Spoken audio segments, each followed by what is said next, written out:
Hi lovelies, welcome back to this channel. If you're new here, my name is Belinda's channel. Thank you so much for all the love and support. Don't forget to please subscribe to this channel, turn on notifications so that anytime I upload a video, you will be the first person to be notified. And to my returning subscribers, thank you so much for all the love and support. To those people that share my videos, leave commentaries, and also educate you guys are the real MVP. Thank you so much for all the love and support. Alright, lovelies, let's dive into this video. So, lovelies, I came across this video on my For You page on TikTok. I find it super interesting and educating. It talked about how, even with the wealth and everything that Africa has, they are still a third world country. I'm just going to roll the clip as well as some other situations I was able to put together. Please leave me your own thoughts in the comment section of what you think of this video. Alright, lovelies, let's dive into it. If you have ever wondered why Africans have all these resources but cannot develop the country, why Africans are so poor, why African people are, if you've ever had one of those thoughts about why Africa, I need you to watch this video. The kind of mineral resources we have in our country is enough to take care of everybody in that country. We should not have a single poor person in Sierra Leone. But unfortunately, we are not given the free will to make decisions on our own mineral resources. There's always Big Brother who decides.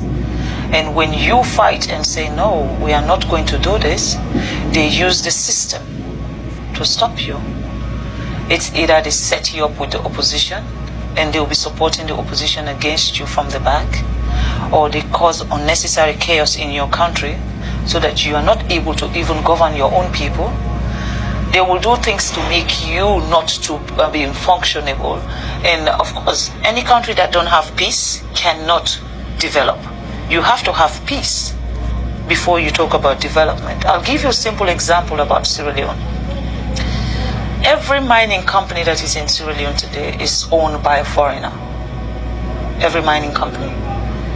If it's not the Chinese, it's the American, it's the British. Our electricity, Bumuda, is run by the British, and we still don't have light.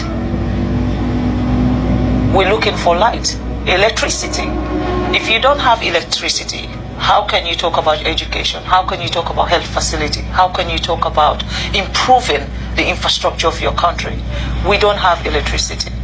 Now, do we actually even have proper water, pipe-borne water, so that our kids will not be sick? We don't have those facilities. Why? With all the minerals we have, there is a cap you put. Before my husband became the president of Sierra Leone was benefiting. They said, what's the word? 0.000.1%. What is that? Basically, a company can take as much as $100 million out of the country in terms of minerals, and then they can just give the country $10,000. Now, what will $10,000 do for our health system? What is $10,000 do for our educational system? And these are the things I believe that are stopping Africa from progressing. We don't have a say. The sense about us celebrating independence, I don't know why we celebrate independence, because we are not free. That is my own take. I'm not speaking also on behalf of the government of Sierra Leone, nor am I speaking on behalf of His Excellency the President. I am speaking as Fatima, as a citizen of a country who believes that things need to change. Y'all heard that? Did you hear that? So, now you start to get a general idea. When they give an African country its independence, when an African country gets its independence, they don't get their independence. They get their independence on the grounds that we will let you rule, on the grounds that we run this, we control this, we have exclusive rights to this, we will buy this, and they get their independence, right? Or so-called independence. And you heard what she said. They take $100 million worth of raw minerals from Sierra Leone, and they give them $10,000 for it. $100 million worth of minerals, and they pay them $10,000 for it. And here's the funny thing you don't know. When they report global GDP, when the Europeans report GDP of a nation, they're not reporting the $100 million that they took out. They're reporting that amount of raw material. They're reporting the $10,000 that they gave. So they're going to claim that even though they took $100 million worth, they'll report that they took $10,000 worth. So imagine a country like Sierra Leone. Now you understand whatever their GDP is, multiply it by probably 10 or 100. Sierra Leone has enough money to ensure that no Sierra Leonean ever goes broke for their life. Libya, you saw what was going on in Libya. Libyans were the richest, wealthiest Africans. The average Libyan back then, you got married, your husband got $10,000 from the government, your wife got $10,000 from the government, and you both got land and a house from the government so that you could start to build a family. The West didn't like that. They destroyed it.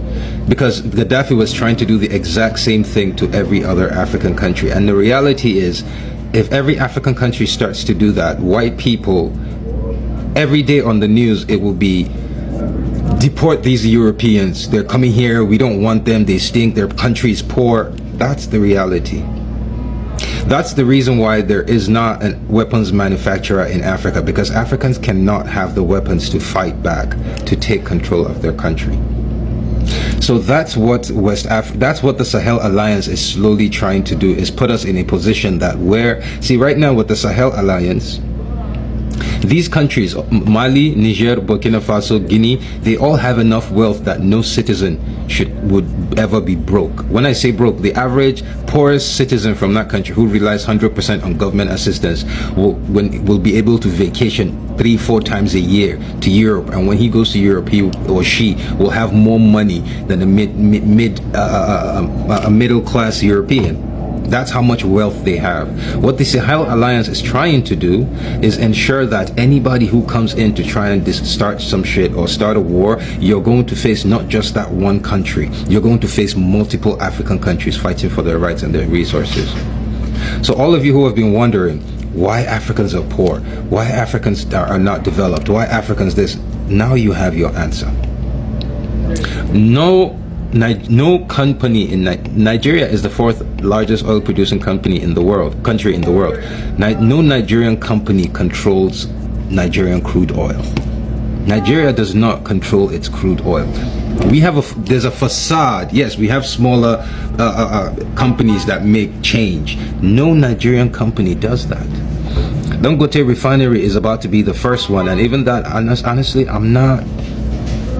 Yes, okay, good. A black man will finally control Nigeria's production. Our oil will finally control it, but will he put the money back in the country? Fuck no. It's just going to create a new billionaire class in Nigeria, but at least we're the ones creating it. We're the ones benefiting.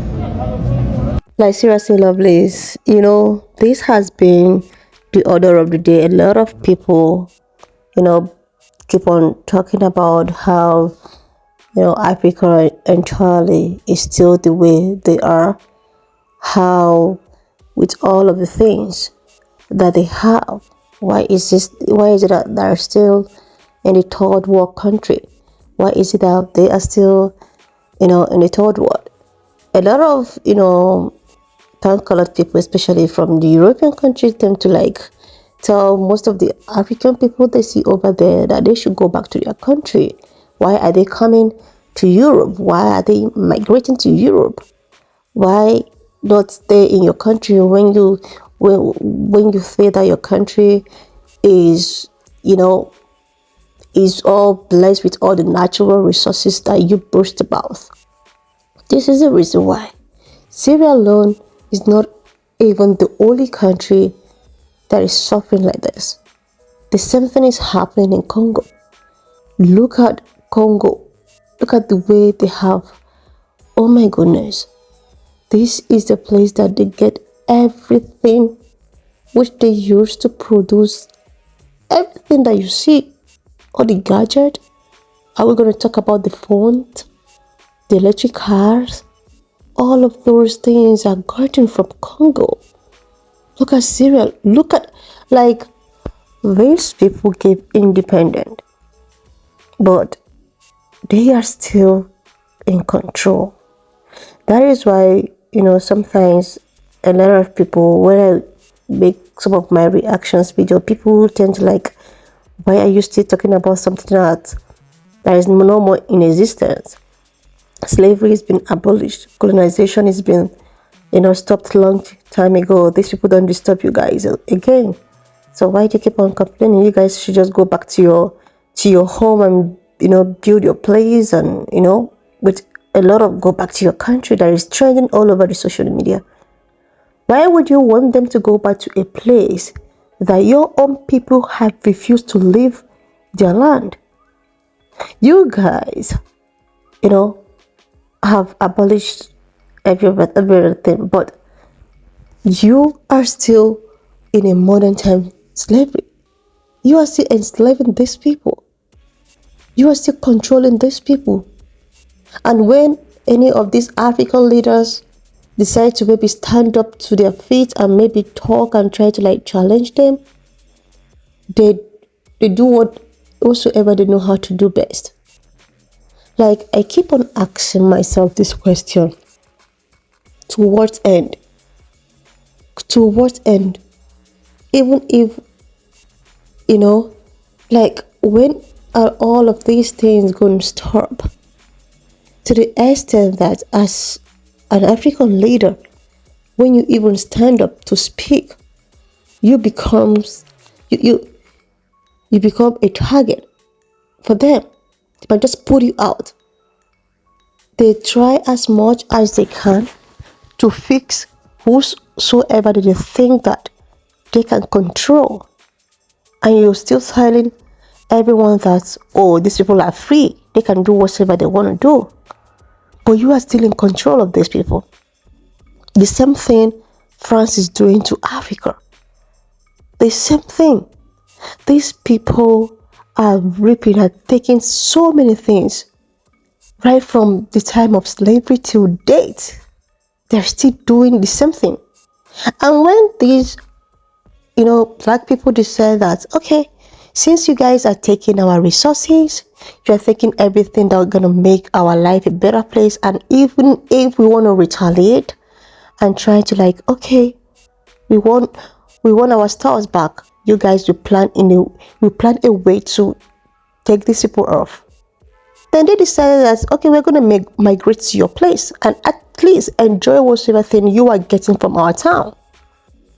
And when you see them migrating to your place or migrating to your country, you dare tell them to go back to their country? No, you don't have the right to tell them to go back to their country.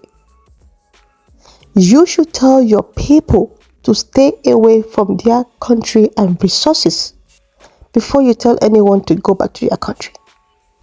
You don't have the right to do that. You don't have the right to say, like, I go on TikTok, I'm always seeing bank-colored people, especially from Europe, telling people to go back to their country. Like, seriously, what is all of this go back to your country that's trending? How would you want them to go back to a place that your own people are there and they keep on stealing things that might even make their life a better place? So you cannot expect an intruder or a person that feels that he has more power more than you come to your own house, steal all your properties, your televisions and everything, and you are so cool about it.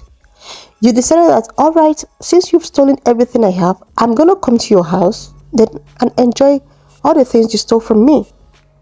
You don't have the right to tell the person to leave your house because you're already taking everything away from this person. There's a video I've staged on my other channel, Ballistic Gist, of a bank-colored man spewing all sort of thing, talking about how we were so naive or we were so weak. That was why we were able to be enslaved. The African peoples, they are so weak. Black people, they are so weak. That was why they were enslaved and probably colonized and all of that. That they will go as far as spewing their innocent offspring in order not to get to the level that we find ourselves. Then I begin to, these people really have a very dangerous heart. Black people don't have that kind of heart. This is why we are the chosen ones. We don't have that kind of heart. We have a heart of God. This is why we are the chosen ones. He wouldn't expect us to sacrifice our offspring or because we are urging for power. We will just let you take everything you want, but just leave us and our offspring alone. Because of what? Because we are God's like. Anyways, lovelies, why not just leave me your own thoughts in the comment section of what you think of this video. And do not forget that we do not support any form of bullying, harassment, or whatever. We're just here for educational purposes. So please, share this video, subscribe to this channel if you're yet to do that. And I will see you lovelies when I upload the next one. Watch up to this extent. Thank you so much for all the love and support. Why not just leave me your own thoughts in the comment section of what you think of this video. And do not forget that we do not support any form of bullying, harassment, or whatsoever. We're just here for educational purposes. So please share this video, subscribe to this channel if you're yet to do that. And I will see you lovelies when I upload the next one.